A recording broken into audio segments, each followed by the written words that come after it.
কুষ্টিয়ায় মাইক্রোবাসের ধাক্কায় 4 শিশু শিক্ষার্থী নিহত হয়েছে। এ ঘটনায় আহত হয়েছে আরও একজন।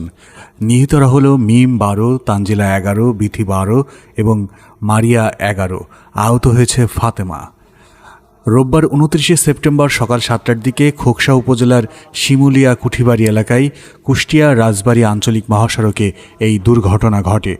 প্রতিবাদে কুষ্টিয়া রাজবাড়ী আঞ্চলিক মহাসড়ক অবরোধ করে রেখেছে বিক্ষিপ্ত জনতা।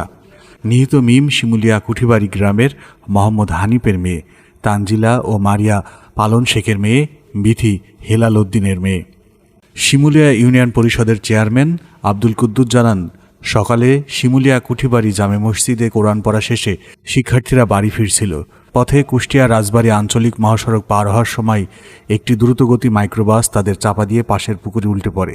এতে ঘটনাস্থলে 1 জন ও হাসপাতালে 3 জন মারা যায়। কুষ্টিয়া হাইওয়ে পুলিশের ভারপ্রাপ্ত কর্মকর্তা ওসি আকুল চন্দ্র বিশ্বাস জানান, মাইক্রোবাসের ধাক্কায় 4 শিশুর মৃত্যু হয়েছে, তবে মাইক্রোবাসে কতজন ছিল তা জানা সম্ভব হয়নি।